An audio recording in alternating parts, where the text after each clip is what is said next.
Welcome to another episode of the Coffee Break Podcast, where our mission is to share business ideas, practices, and strategies while we enjoy our cup of coffee. Today's guest is Josh Elmore. He's done a couple of different things, but one of the things that he does is he's an EOS implementer. We'll talk a little bit about that in just a few moments, but he is also a fractional integrator. So he can come in and help a business on a part-time or temporary basis to get that integrator position going and get things functioning. So we're going to talk a little bit about leadership, about implementation, about EOS, and about all those things coming up. It's all about business ideas, practices, and strategies. So grab a cup of coffee and get ready for this conversation.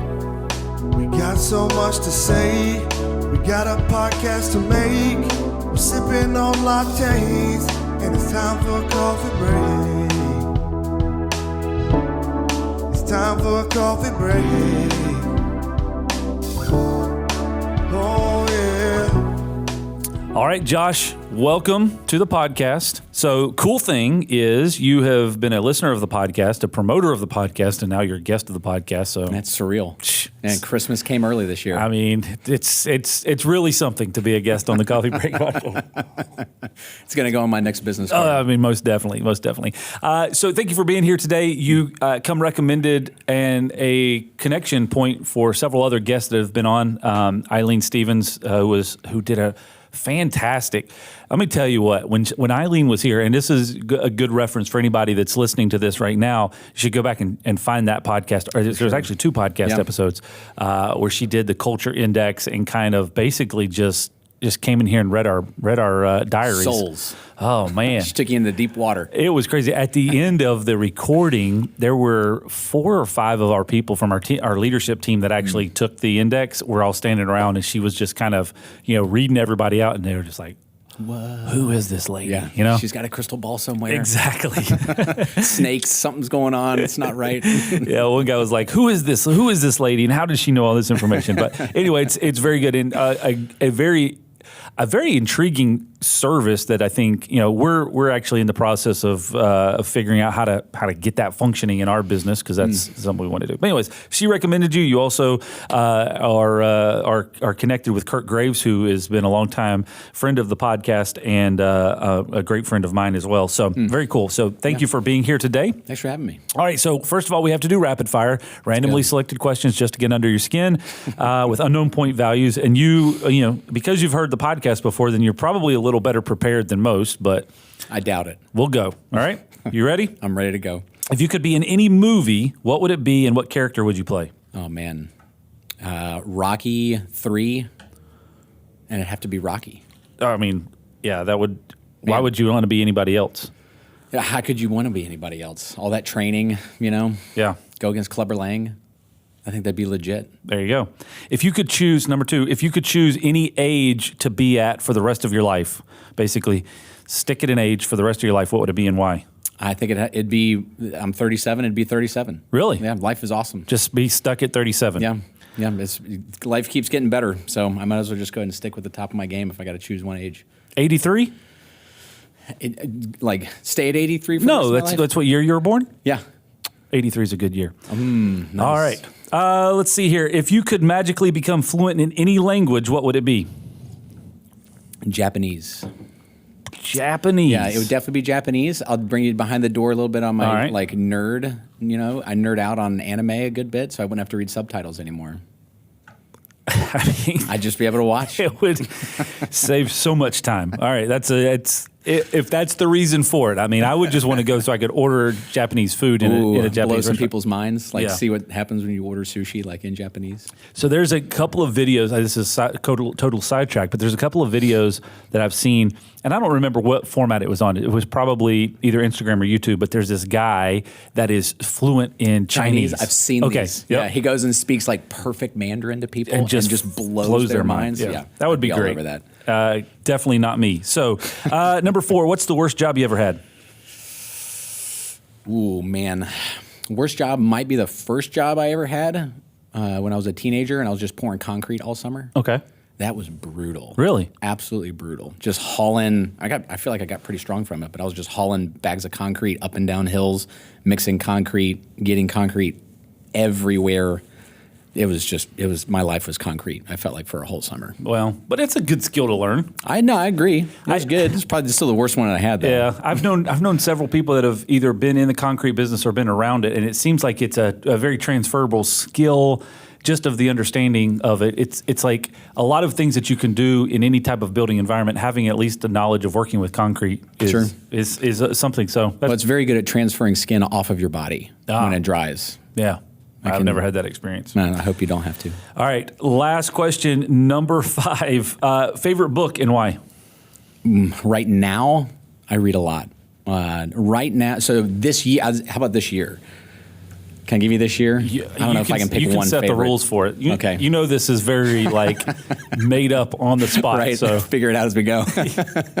My favorite book this year has been Perfectly Wounded by Michael Day. So he was a Navy SEAL.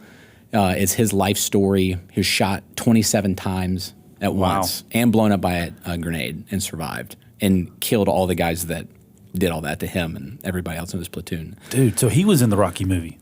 Pretty much. Jeez Louise. Well, that's Rocky on another level. Yeah. Yeah, super epic. It was a great book. So it's just about leadership? So it's about trauma. Okay. So this is a guy that got shot 27 times and says this was not the hardest thing I've ever been through in my life. Okay. So it's his childhood, had a horrible childhood, and he used all of this trauma, and this can either define me, right, as a person, and I'm just going to sink under the weight of all this, or I'm going to rise above it and I'm going to use it as part of my story to push forward. It's an amazing story, incredible book. I like that. We've had a couple of very transparently here in the last 24, 48 hours, we've had a couple of hard issues that we've been dealing with within our organization, and that's kind of the thing that we try to fall back to is it could be worse. There's or we have gone through worse than this before, so we'll make it through. But I would say that we're better off than being shot 27 times simultaneously. That's what I kind of have that number in my head now. It's like 27. Okay, yeah, I didn't get shot 27 times. As long as I didn't get shot 27 times, I think I'm doing pretty well. Well, very good. You passed rapid fire. We're going to give you a score 814. How about that? That's awesome. It's where am I at on the scoreboard? I have no clue, Josh. I don't keep up with any of this stuff. I'm going to have to go back and watch all the episodes now and figure out and measure myself up. It's completely made up as we go.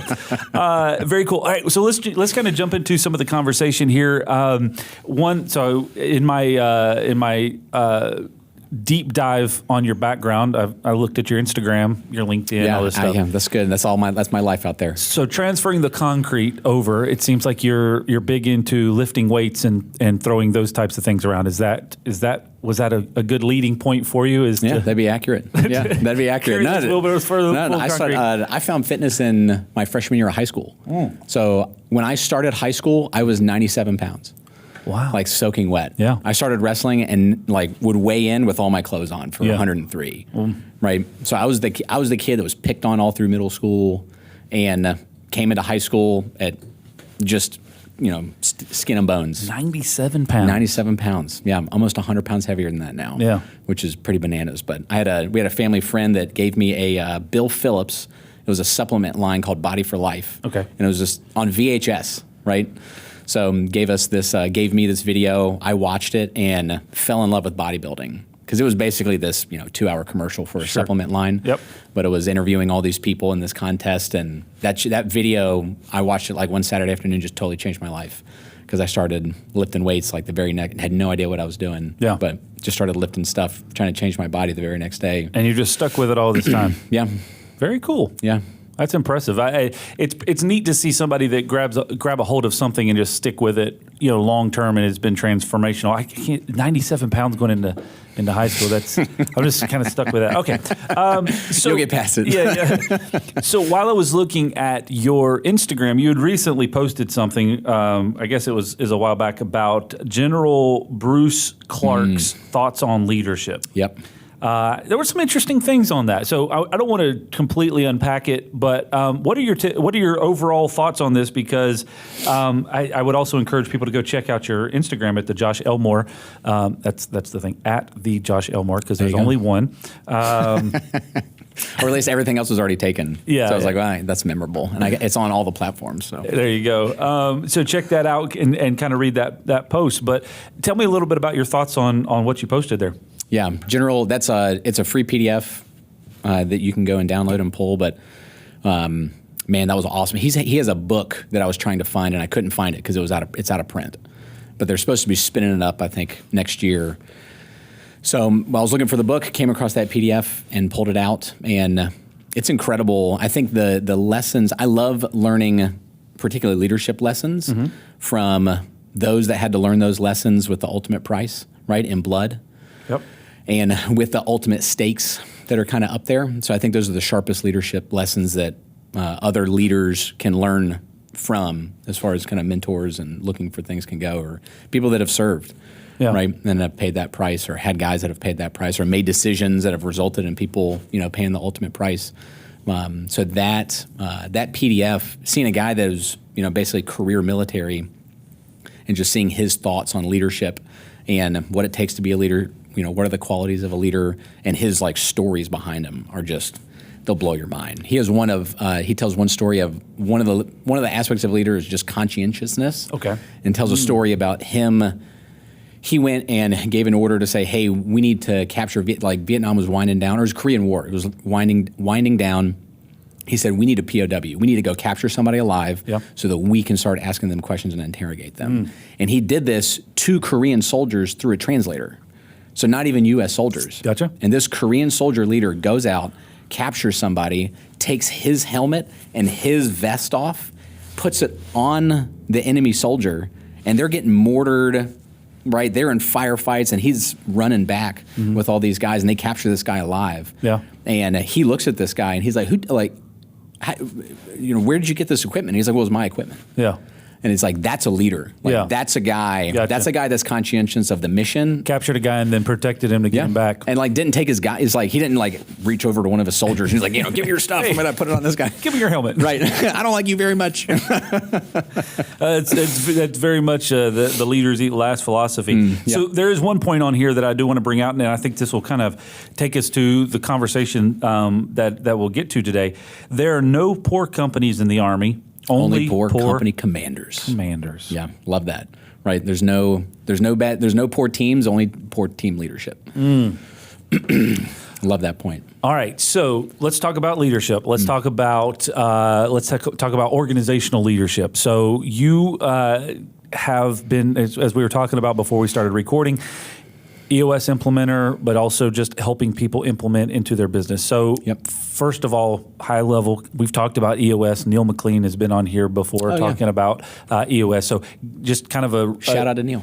Shout out to Neil. Give kind of a reminder to anybody that may not know what EOS is and may not be familiar with it. If they are not familiar with it, they probably haven't listened to the podcast before. Right.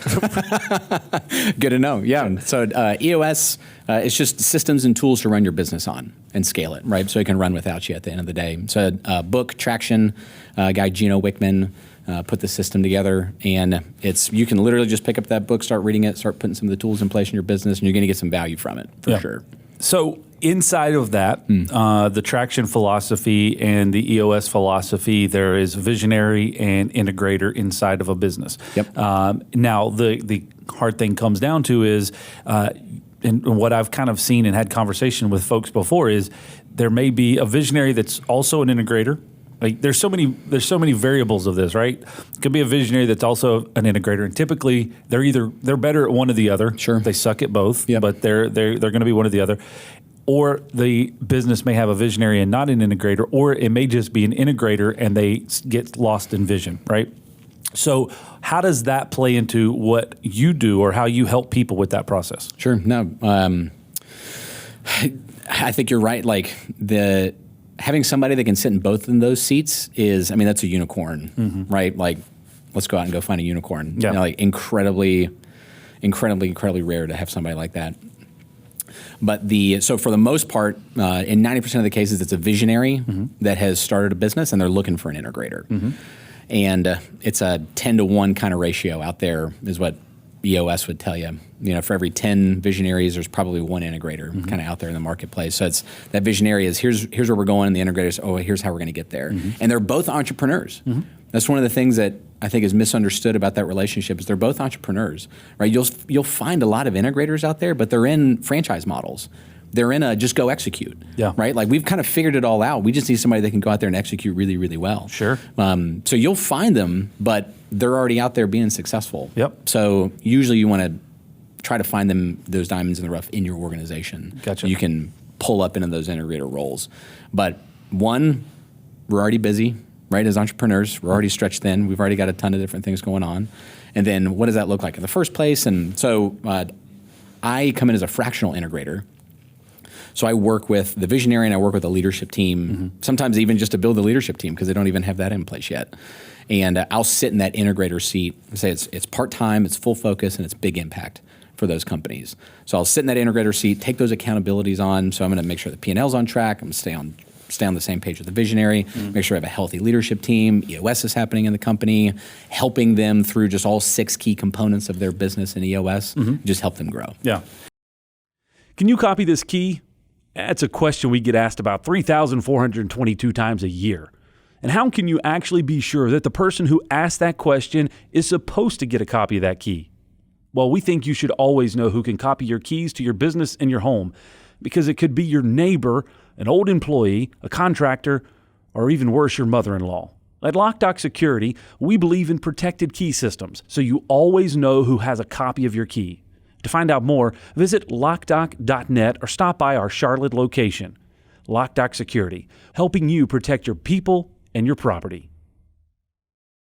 It's interesting. I want to kind of back up because I feel like a lot of times, and we talk about visionary and integrator, and from my experience that I've seen and having conversations with folks, it's hard for people to identify themselves because maybe we're looking through a certain set of lenses, and maybe you can't really kind of see outside of that. Inside of your organization, you could just be, that whole statement, can't see the forest for the trees, right? Sure.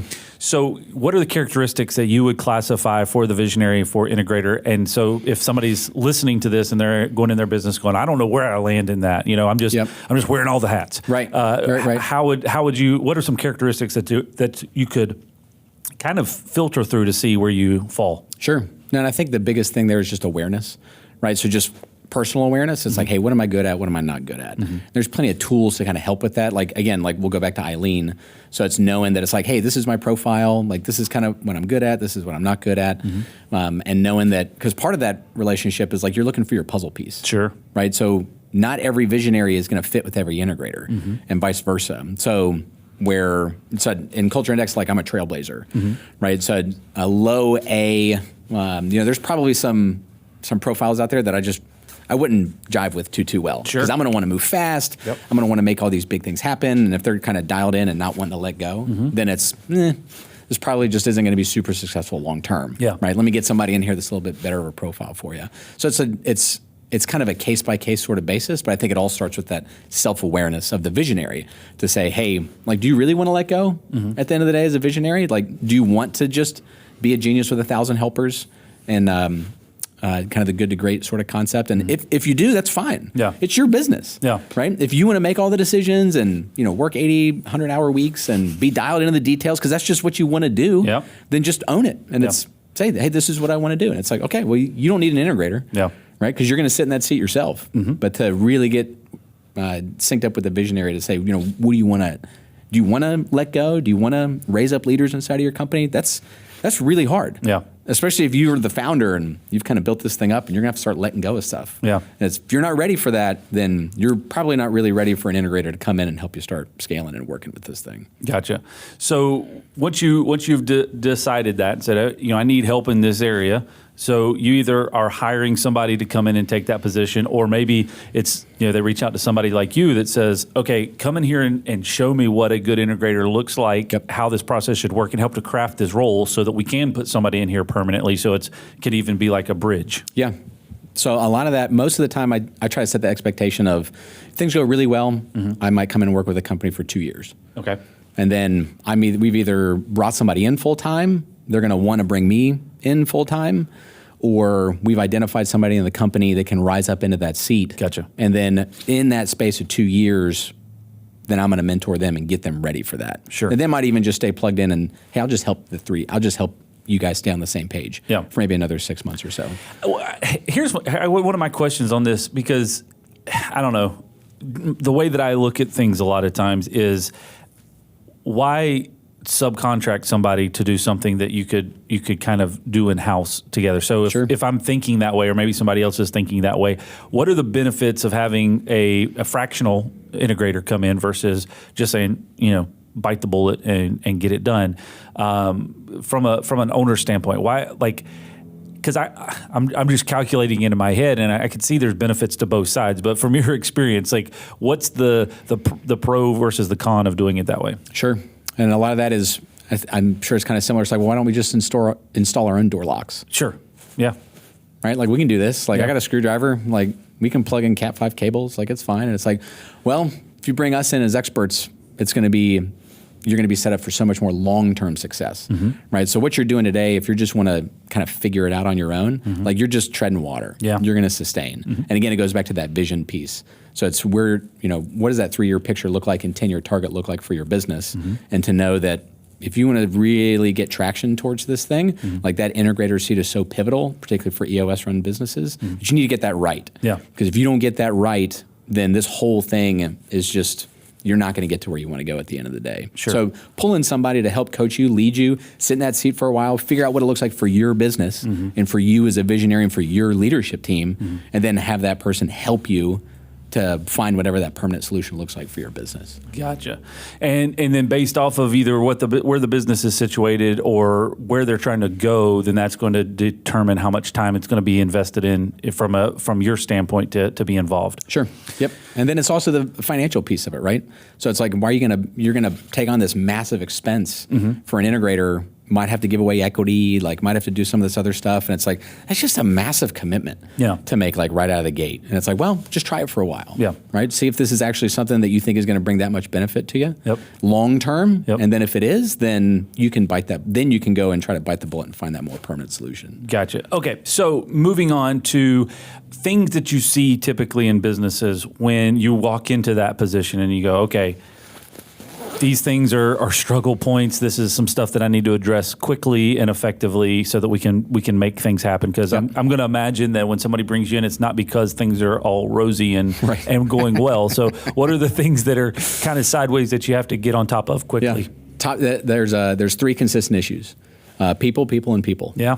So it's usually always people are almost always the biggest issue that people are having. So either they don't have the right people in the right seats. They've got the right people in the wrong seats. They've got the wrong people in the right seats. Just trying to figure out the people component of their business is by far and large the most consistent issue, right out of the gate. Which, by the way, in the book Traction, and there's a lot of other books that kind of talk to the same type of thing, but in the book Traction, that is, if you just go in, if you're I don't even know if this thing is for me, go into the book and read the section on the people component.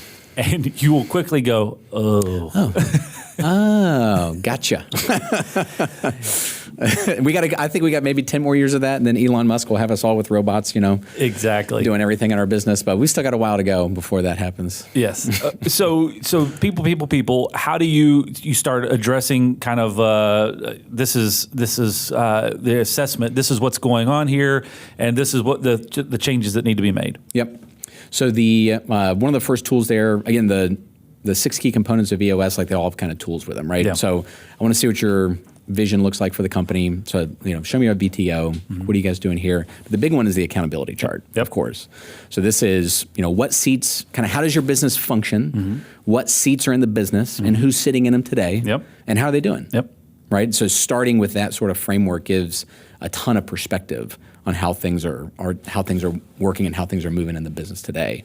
And what we talked a little bit about before is if you look at an accountability chart and you look at the functions in the business, there's one accountability that everybody has that's accountable for someone else. And it's leadership, management, and accountability. Because most people say, well, I'm having accountability issues. I can't hold my people accountable. I have a hard time holding people accountable. And it's okay. So, how does your leadership and management, what are you guys doing for that? What does that look like in your company right now? And most people look at me with just kind of blank faces and I don't know. Yeah. Okay, so you're talking about accountability, but leadership plus management equals accountability. So let's back up and start talking about the leadership and management that's going on in the business right now. Like, who do you feel like is doing a good job? Who's not doing a good job? What are these guys doing well? And start backing into the accountability piece of it. Gotcha. So that's kind of the major assessment. So the LMA, leadership, management, accountability, and then from there you start just kind of working away at it. What does that time frame typically look like? I mean, this is a magic recipe? You walk in and in 6 months everything's better, 2 weeks everything's better, 2 years. Like what are we talking about here? Right. Yeah. I just wave the magic wand, and within a week I read the book. Everything should be right. Yeah. Just slip with it under my pillow like osmosis. Just get it in my brain somehow. I mean, every business is different. I mean, the good thing about, I think, even the purposefulness of having somebody come in and say, hey, we're going to work, I'm going to have somebody that's really just going to help us work on the business. Mm-hmm. I think even having leadership make that sort of decision is already going to start turning gears. Yeah. Right? Because the A players in the organization are like, yes, thank you. Yeah. Like, we need this. We want this. Accountability ultimately is a performance system for winners. Yeah. Right? Like, winners and A players want accountability in the business. Mm-hmm. So when they start seeing that, we're making some moves here, I mean, they're going to get more fired up and excited. And the people that buck accountability and don't want that are going to be, all right, well, what does LinkedIn jobs look like? Sure. Because I need to start looking. Most definitely. So kind of shifting gears back to leadership a little bit, what are some things that you're seeing, or what are some things, maybe an item that you can say, hey, typically when I deal with leadership in this area, this is one thing that I'm suggesting that they do, or what is that weak point that leaders are typically running into? And I know it's hard to categorize it into one big thing, but sure. What is the biggest tip that you're giving for leaders to improve themselves? Yeah, so the leadership component, I usually like to, I'm a buffet guy. Like, I like laying out just a buffet of just different options, things that kind of resonate. And it's like you like to eat at buffets? Well, I mean, that too. Oh, okay. Absolutely. Especially during Squattober, right? When it's like the weights are getting moving heavy and it's like you're just eating everything in sight. I have no idea what Squattober is. You just wait till next year, Chad, and you can come over to the garage. With these arms, I don't know. I mean, hey, that's all legs, man. You're good. Okay. You're good to go. All right. Just a reminder, you're listening to the Coffee Break Podcast. Also, we wanted to let you know that our team puts together a weekly blog post. You can find it at locdoc.net/blog. It's guaranteed to raise your IQ by 12 points or your money back. So it's pretty much a win-win. All right, back to the conversation. So with leadership, leadership is really, it's working on, so you're working on yourself, you're working on others, and you're working on the business, where management is more in. Right, so it's more in the weeds. So you're working in the business, in yourself, and kind of in others. Much more tactical rather than strategic. But with the leadership piece, there's two main components that I typically like to work on. So the first is it's just ownership, right? So it's being active, engaged, like you're awake, like you're moving, you want to move forward. You're not just asleep at the wheel. So it's making sure that people are just awake, like they're engaged. And again, this starts with yourself first. So usually that personal component of ownership is, I start working with people on just discipline. Like, what does your discipline look like? Physical, spiritual, emotional, and mental. So, and I usually fitness is an easy one to start with. Sure. Because everybody kind of gets it and understands it. Mm-hmm. That's like, how you taking ownership of your fitness? Like, what's your plan for that? Yeah. Kind of what's going on there, and if it's mental, spiritual, kind of where they can get traction the fastest, I'll try to work with them on that, just to start making some sort of inroads and start getting some wins and start moving some traction forward. So it's the old get yourself right first so that you can work on getting the rest of the business right. Get yourself in order before you take on the world. Yeah, I was going over some stuff with some folks a couple months back, and we were talking about KRAs, right? Building some key results areas. And I kind of had that same aha moment where if you're not building KRAs for yourself, how can you build them for other people or expect other people to be responsible for certain areas? And so that's kind of the thing that I have a conversation with people a lot is like, you have to figure out what you're responsible for first. And if you can do that, then you can hold other people accountable for doing that. But if you don't even know what you're doing, then how in the world are you going to lead other people to be responsible for doing what they're supposed to do? Yeah, spot on.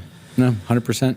Well, all right. So we've talked about fractional integrators. We've talked about some leadership philosophy, LMA, leadership, management and accountability. Talked a little bit about the traction philosophy of the Visionary, the Integrator, and understanding that. And I mean, we can't say it enough. Traction is a great business. If you're in business, period, it's a great great book to reference and read because there's so much practical foundational truths there.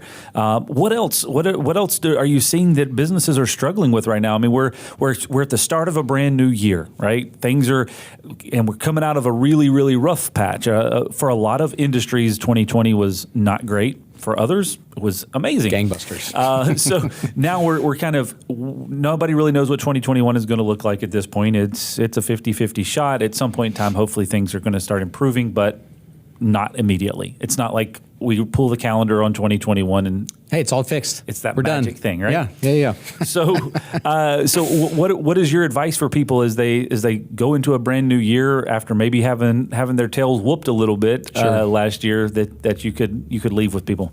Yeah, no, I think it still goes back to leadership at the end of the day. Mm-hmm. You know, Max Dupree, he wrote Leadership Jazz. He said, the job of a leader is the first job of a leader is to define reality. So the last is to say thank you, and in between be a servant and a debtor. I love that quote, and I think it's good definition, just leadership in general, right? But I think that it's that first piece of the job of leader. The first job of leadership is to define reality. So that's going to look different for every leader going into their business. But to say, hey, we're going into 2021, guys. We had a horrible year. It's not going to get any better for the next 6 months. But here's our plan. Yeah. Right. So it's being able to define that reality and set those expectations for everybody. And that's leadership throughout an organization. So if you're just leading a small team, if you're just leading a family, if you're just leading yourself, you need to spend that time to kind of define that reality of what 2021 is going to look like for you, for your business, for the leadership that you practice every single day. You need to put some thought behind that. You need to take some time and define it. And if you're sitting here going, well, it's already January, it's too late. I guess I'll have to wait till next year. Right. It's not too late. Never. No. If it's June and you're finally hearing this, it's still time for you to sit down make and it happen. plan. Yeah. It's like the best time to start working out was 3 years ago. The second best time to start working out is today. Yeah. Right. So take it. Yeah, you can't change I literally had this conversation this morning. You can't change what happened in the past. All you can do is learn from it and make application and apply going forward, and understand that you don't want to. If it was a negative thing in the past, you don't want to repeat that. Yep. So what are the steps that we can do to not repeat that? Yeah, it's just taking ownership of your reaction to things. Yeah. Right. Not just it's like you can't own, like 2021 happened or 2020 happened. Yeah. Right. Like you can't control that. It's kind of, if you're familiar with Stephen Covey, so 7 Habits of Highly Successful People, and I've used this a lot this year, but it's the 3 circles, right? So it's the circle of control, the circle of influence, and the circle of awareness. And it's, what are the issues and what are you dealing with and where do they fall? Yeah. And most of the things are just circle of awareness. We spend so much time worrying about that and like keeping that as a focal, and it's like you can't control it and you can't even influence it. Yeah. So just write it down and put it off to the side, guys. Like focus on the stuff that you can control first and foremost, prioritize, then you can move out to the things that you can influence as much as possible. I've never read the book. It's a little long-winded. Well, I've looked at it multiple times, and I've always been like, you know what? Like, it just seems like everybody has read that book, so maybe I need to look at something different. But I think I'm going to make it a part of my goal in 2021. Is get that book done. That's the book I'm going to make sure I get through, because it's definitely a good reference point. And I don't know why maybe I just don't want to be an effective person. I don't know. You just don't want to follow it's like, I just want to go somewhere else. Yeah. Like, everybody's doing that, I don't want to do it. Yeah, exactly. All right, so I'll definitely check that out. The last thing that I'll ask you before we get out of here, because you said you've known Kurt Graves for like 10 years or something like that. Yeah, one of the three most influential guys in my life. Okay, well then that sets up the question very well. Yeah. Okay. What's the best thing that you've ever learned from Kurt Graves? Oh my gosh, I literally have an entire. You have a Kurt Graves notebook. I do. Okay, I'm not even kidding. This is going to be easy reference points for you. I hope Kurt watches this. Hopefully. So he can know. I literally just have an entire notebook that's just Kurt Graves kind of. Wisdom and it's quotes. a little creepy, but it's also like it's not that creepy. It's also a really cool thing. It's not that creepy. A guy that a guy that I spend that much time with, like I better have something. Most definitely. So kind of something that's out there, but every time I have a conversation with Kirk Graves, it opens up an aha moment. It's like, yeah. So He's got that gift. yeah, He definitely has that gift. And the last episode that he was on, just as again a reference for anybody that's listening or watching this, you go back and check it out. He talked about I can't remember the word that he used now, so maybe it wasn't that impactful. But it was basically pushing people in a kind way, right? Like getting people to pass the point of comfortability, but challenging them on something without being a jerk. And I can't remember the word that he used. No, it's not a gentle nudge. I can't remember what the word was, but Confrontational, probably. That is definitely it. Confrontation? Be confrontational. Confrontation. That's exactly what it was. Yeah. See? Well, I described it well, and Yeah. you landed it because he probably uses it pretty regularly. And it was like, you know what? That's true. And that's one of the things that I think he does really good is you can have a conversation with him, and then he's like, yeah, and a slight smack on the face. Not like knock you down on the ground, but at least a slight smack. Like, Right. It's a nice, it's like it's a hard, firm love tap. There you go. You know, just, All right, so woke me up a little bit. Best thing that you've ever learned from him? Man, I could just scroll for days on this thing, but one of the things kind of along those lines, he said, nice people are going to look the other way till it's too late. Ooh. I'm going to write that down. I might just send you this. I might send you the whole list, but yeah, nice people are going to look the other way till it's too late. So it's knowing that being nice to people shouldn't be that doesn't mean you need to be the antithesis of that and be mean. Yep. It just means that you need to not worry about being nice to everybody and making everybody comfortable all the time. Yeah. And it's like, hey, let's get uncomfortable for a little bit and just own it. Right? Like this is going to be a really uncomfortable conversation, but you and I are both going to be better at it on the other side of this. So buckle up. Yeah, most definitely. Very cool. Josh, thank you very much for coming in today and spending time with us. Hopefully you enjoyed your coffee as it is the coffee break. And if people want to get a hold of you, what's the best way to do that? Yeah, I'd say LinkedIn. I say super active on LinkedIn. All right. So please, feel free to reach out, / the Josh Elmore, and be happy to hook up with anybody there. Well, Josh, thanks again for stopping by today. It was great to chat with you and get to know you. Thank you again to Eileen Stevens for recommending you as a guest. And a big shout out to Kirk Graves as always. So thank you very much for watching or listening today. If this is your first time, well, we would invite you to subscribe. We have a brand new episode every Tuesday morning at 9 a.m. And the best way to find out about it is to hit the subscribe button. So go to Loc-Doc.net/podcast. You can click the links all there for you. They'll take you right to the preferred podcast platform that you use. If it's Spotify or if it's Apple Podcasts or Google Podcasts, the link is right there. You can hit that and you can subscribe immediately for the latest episodes. And we're also in video form. If you're listening to this, you got to go check it out. It is on YouTube and Facebook. Just search for Loc-Doc and Podcast and you'll find it there. Thank you again for joining us today, and we'll see you next time right here on the Coffee Break Podcast.